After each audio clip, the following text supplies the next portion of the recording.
चला तर मग आज तुम्हाला या व्हिडिओमध्ये conical pendulum and its time period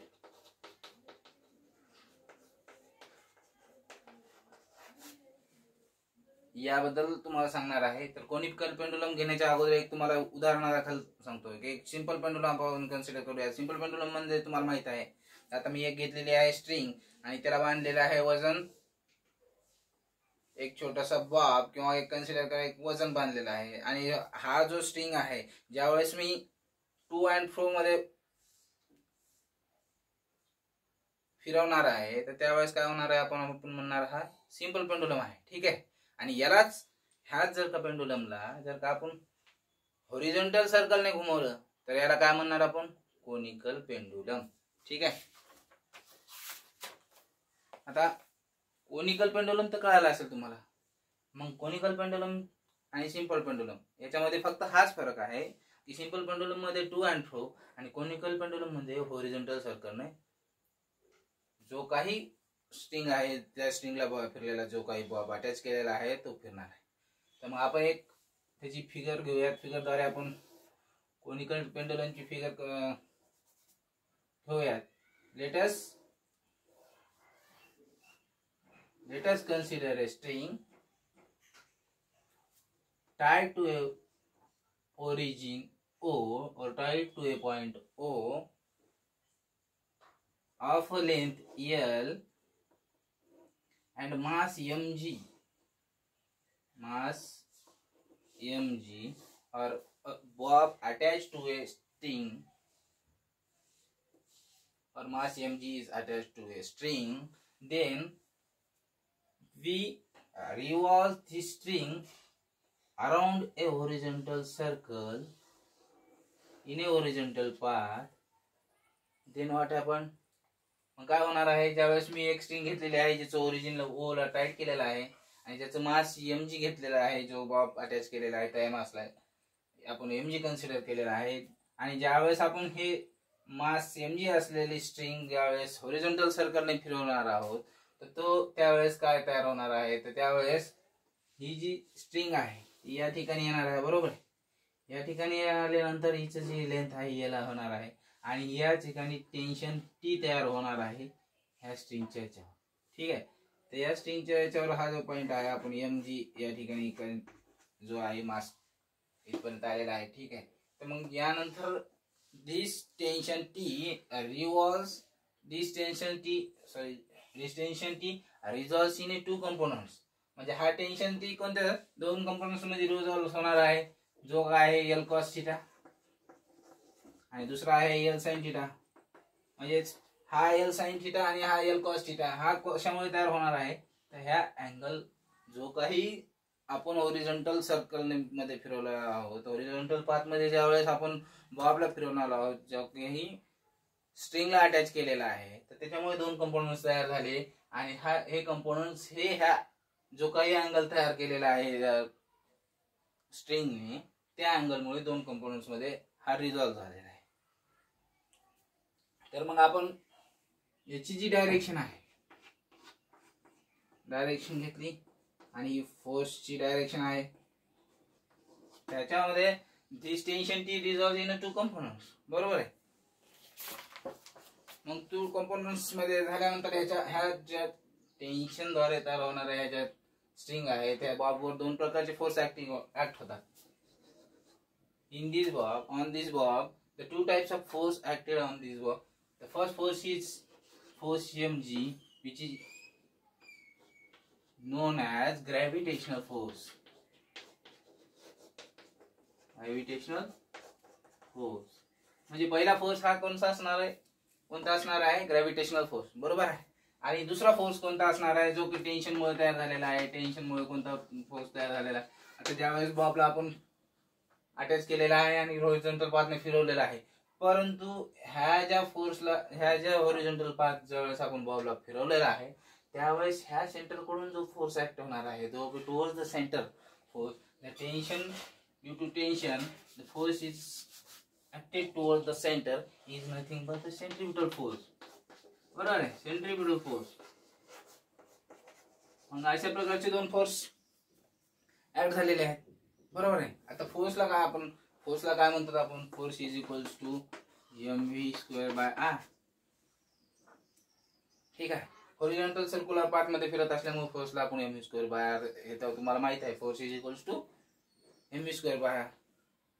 मग आता फोर्सची व्याख्या झाल्यानंतर आपण काय केलेलं आहे की जे टेन्शन दोन भागामध्ये डिवाइड झालेलं आहे. पहिलं कोणतं आहे, टी साइन थिटा. म्हणजे आता टेन्शनचं आहे हा L length L sine theta मध्ये झालेला आहे. तर टेन्शन टी साइन थिटा आणि टी कॉस थिटा ह्या दोन याच्यामध्ये टेन्शन रिझॉल्व झालेलं आहे. ठीक आहे. तर मग आता टेन्शनचे जे काही आहेत आपण काय करणार आहोत, टेन्शनच्या T sine theta divide by T cos theta. Resultant force घ्यायचा ना आपल्याला.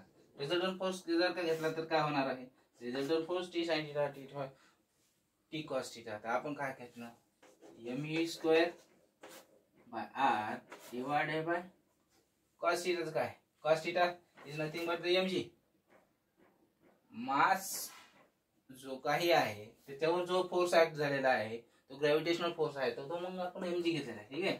मग mass get cancel, v² by rg, बरोबर, v² by rg.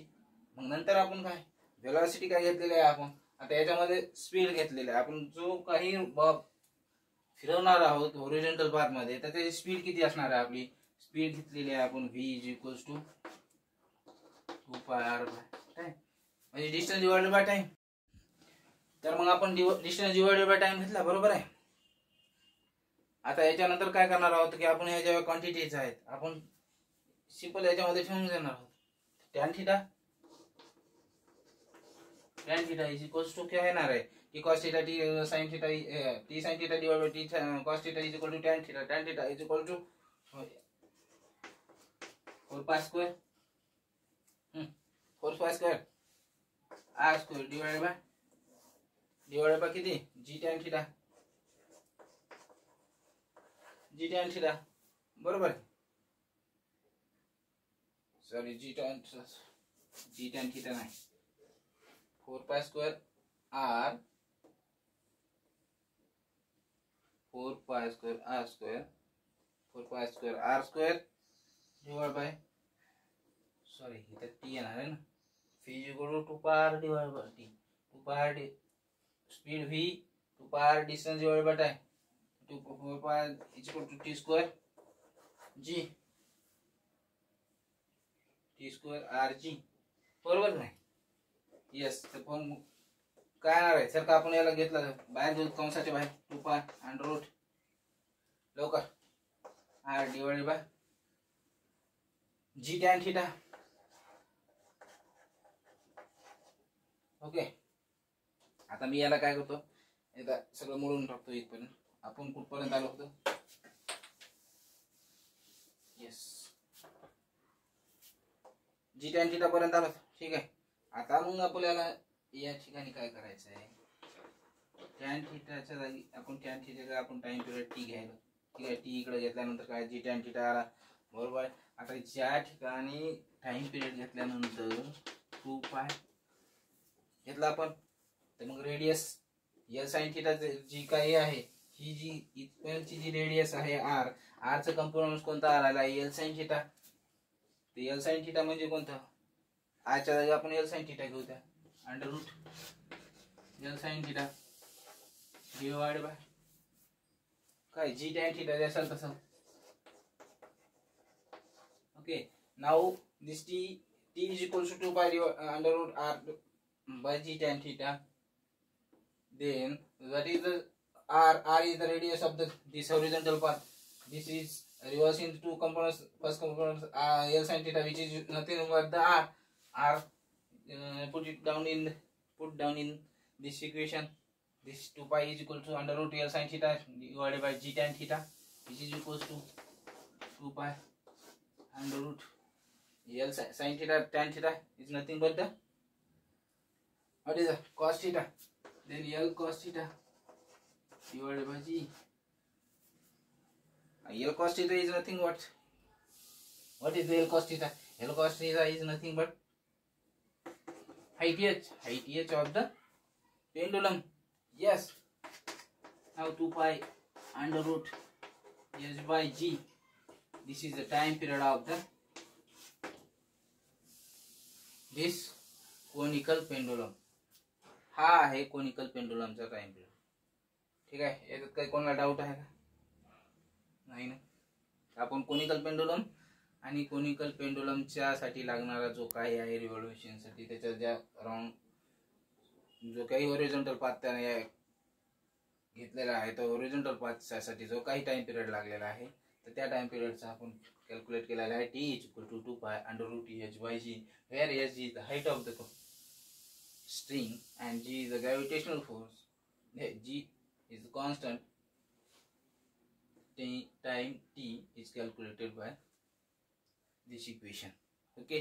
The canonical pendulum चा हा टाइम पिरियड आपण कॅल्क्युलेट केलेला आहे आणि कोनिकल पेंडुलम चा टाइम पिरियड आणि त्याची आपण डेफिनेशन पाहिलेली आहे.